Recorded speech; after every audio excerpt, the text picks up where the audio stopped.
नमस्कार विद्यार्थी मित्रांनो, स्वागत आहे तुमचं आपल्या जीडीसी कॉलेज या चॅनलमध्ये. मी डॉक्टर अशोक जोगदन. आजचा व्हिडिओ जो आहे तुम्हा सर्व विद्यार्थ्यांना शुभेच्छा देणारा व्हिडिओ आहे. कारण उद्या पहिला पेपर असणार आहे तुमचा सकाळी 10 वाजता, 10 ते 1 आणि 2 ते 5 दुसरा पेपर असणार आहे उद्या मंगळवारी. तर पेपर व्यवस्थित द्या, चांगल्या पद्धतीने पेपर लिहा, जसा तुमचा अभ्यास झाला आहे त्या पद्धतीने पेपर लिहा.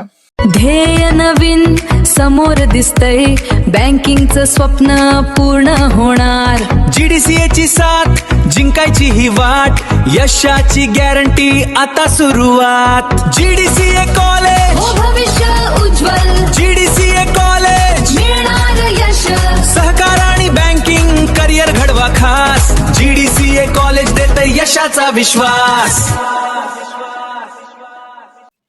सर्व विद्यार्थ्यांनी एक्झाम देणं आवश्यक आहे. एकदा अटेम्प्ट द्या, जरी तुमचा अभ्यास झाला असेल नसेल, जे काही असेल ते सेकंडरी पार्ट आहे. पास व्हाल नाही व्हाल तो पण भाग सेकंडरी आहे खरं तर. पण जरी तुमचा नसेल, तुम्हाला वाटत असेल माझा अभ्यासच झाला नाही आणि मला एक्झाम मी कशी देऊ, तर ती एक्झाम नक्की द्या. जेणेकरून काय होईल, तुम्ही काय करताय किंवा कुठपर्यंत तुम्ही जाऊ शकता एक्झाम मध्ये, कुठले प्रश्न तुम्हाला येतात, या सर्व गोष्टीचं तुम्हाला एक थोडंसं ज्ञान येईल आणि नेक्स्ट अटेम्प्ट मध्ये तुम्ही चांगल्या प्रकारे स्कोर करू शकाल. सो नेक्स्ट अटेम्प्ट मध्ये नाही जायचं आपल्याला. खरं तर ज्या विद्यार्थ्यांचा चांगला अभ्यास झाला त्या विद्यार्थ्यांनी नक्की एक्झाम द्या, चांगल्या पद्धतीने द्या. जेणेकरून आणि जे काही मागच्या ज्या काही टेक्निक्स आपण दिलेल्या आहेत एक्झामसाठी, त्या सर्व गोष्टी फॉलो करा व्यवस्थित आणि वेळेत पोहोचा एक्झाम सेंटरला.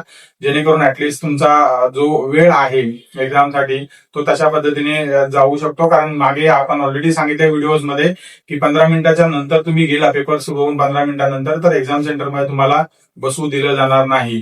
तुमचं हॉल तिकीट असेल, तुमचं आधार कार्ड जे आहे ते सोबत ठेवा. त्या दोन्ही गोष्टी घेऊन चला. सर्व गोष्टी ज्या त्या काय लागणार आहे एक्झामसाठी त्या सर्व गोष्टी आपण सांगितलेल्या आहेत. त्या सर्व गोष्टी घेऊन तुम्ही एक्झाम देणं आवश्यक आहे. आणि दुसरी गोष्ट काय, तुम्हाला काय मोटिवेशन देणं वगैरे हे सेकंडरी पार्ट आहे. कारण मोटिवेशन मी देऊन किंवा कोणी दुसऱ्याने देऊन तुम्ही मोटिवेट होऊन एक्झाम देणार, तर हा भाग जो आहे तो वेगळ्या पद्धतीचा. पण सुरुवातीला तुम्ही तुमच्या मनाची तयारी करून एक्झामला जाणं गरजेचं आहे. काही होऊ द्या, कुठल्याही परिस्थितीमध्ये एक्झाम द्या, जेणेकरून तुमचा थोडासा एक आत्मविश्वास जो आहे तो बळकावेल आणि तुम्ही प्रॉपरली काही गोष्टी तुमच्या म्हणजे स्टडी केला असेल नसेल, स्टडी केला असेल तर खूपच चांगली गोष्ट आहे. जेणेकरून तुम्ही ते प्रश्न व्यवस्थित वाचून तुम्ही उत्तरं लिहू शकता. आणि मेक शुअर करा की जसं मागच्या व्हिडिओमध्ये आपण सांगितले, प्रश्न जे आहे तो पहिला समजून घ्या.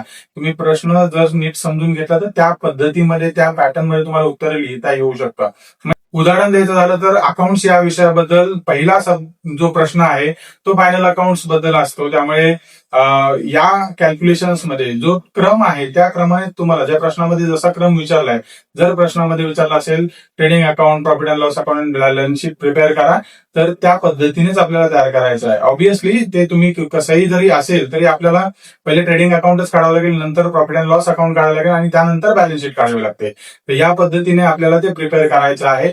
अजून ज्या काही ऍडजस्टमेंट्स दिलेल्या असतील प्रश्नामध्ये त्या ऍडजस्टमेंट सर्व पाहायच्या आणि त्या पद्धतीने उत्तर लिहायचं.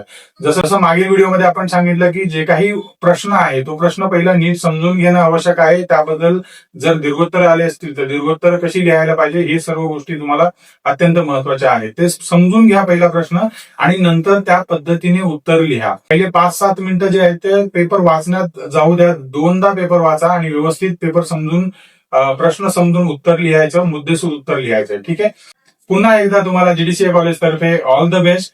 चांगल्या पद्धतीची एक्झाम द्या, व्यवस्थित अक्षर काढा, चांगला सुटसुटीत पेपर लिहा, प्रेझेंटेशन चांगलं करा आणि त्याच प्रेझेंटेशनच्या जोरावर तुम्हाला चांगले गुण मिळतील. तर भेटूया पुढील व्हिडिओमध्ये, म्हणजेच एक्झाम झाल्यानंतर सगळे विश्लेषण घेऊन. तोपर्यंत नमस्कार.